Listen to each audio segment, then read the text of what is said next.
Well, Deb Murphy filed this story for Sierra Wave Media.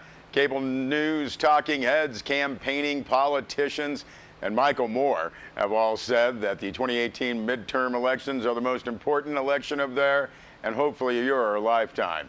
Thanks for adding to the nerves of political junkies. Nerds can stay up late tonight to see how the gubernatorial races in Florida and Georgia or the Senate race in Texas end up. That's the stuff for CNN and Fox. Now, considering the relative smallness of Inyo and Mono County populations, not going to have a massive impact on state elections. We've all been inundated with political ads to clarify or confuse us, Deb writes. So let's just skip down to, well, what for us, significant, impactful elections, the ones for which we all need to vote. The locals, Inyo County, bishops choosing 3 Bishop City Council members and 3 trustees for the Bishop Unified School District. Neither of those races are filmic as the Beto O'Rourke-Ted Cruz Senate race, but they will help determine the direction our cities and schools will take. Now, appointed incumbent Chris Costello and Howard Wu are running for 2-year term on the Bishop City Council. Incumbents Joe Pexi and Karen Schwartz and Stephen Muchev battling out for 2 seats.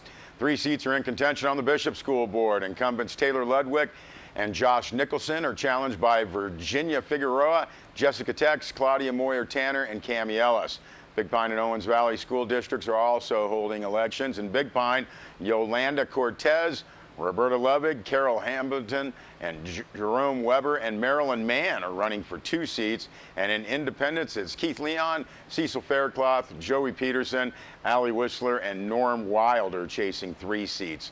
Mono County residents, depending on their voting precinct, will get shots at seats on the Southern Mono Healthcare District, Mammoth Community Water District, and the Mono County Office of Education. Swall Meadows falls within the Bishop Unified School District.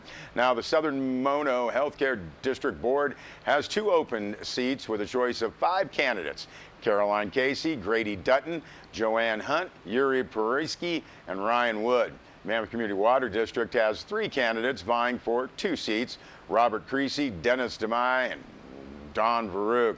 Now, residents of Mammoth Meadow, Mammoth Minaret, Mammoth View, and Old Mammoth will see these races on their ballots. Mammoth Pinecrest residents will pick 1 member for the Water District with Kay Hartman, Eric Kaufman, and Gary Thompson on the ballot. Mammoth and Long Valley will pick 2 members of the Mono County Office of Education Area 3 from Rebecca Carniglia, Greg Jennison, and Sue Bosca. Lee Vining and June Lake have a choice of Jake Seppa or Jim Kirby. Sierra Wave will have preliminary results of local elections and numbers on how Inyo and Mono voted in statewide elections. We'll have that tomorrow morning on our website, sierrawave.net, as well as Alt 92.5 Sierra Wave Radio. You know, it's 2018. Join us in the future here. It's the way it is these days. You can see the Mono and Inyo County election sites for the latest information tonight. Well, I hope everybody's been enjoying the wonderful weather here in the Eastern Sierra. Been absolutely beautiful. Too beautiful, actually. Mammoth Mountain Ski Area's Lauren Burke announced today that Mammoth's scheduled opening this Thursday has been delayed. Burke said Mammoth Mountain's snowmaking team has been battling warm early season temperatures this week. And while they've been doing everything in their power to make snow, Mother Nature just hasn't been cooperating. Mammoth Mountain Ski Area will be delaying Thursday's opening day. However, Burke said taking advantage of every single opportunity to make snow with colder temperatures in the forecast over the next several days. Mammoth Mountain Ski Area will continue to evaluate day by day and will set a new opening day soon. Obviously kind of a bummer. Take your dog out for a walk. Well, if you get a call that looks like it's from the Social Security Administration, think twice. Scammers are spoofing SSA's 1-800 customer service number. Try to get our personal information. Spoofing means that scammers can call from anywhere, but they make your caller ID show a different number, often one that looks legitimate. A few things you should know about the so-called SSA calls from Lisa Weintraub, Schifferly, attorney of the FTC, Division of Consumer and Business Education. She notes that these scam calls are happening across the nation.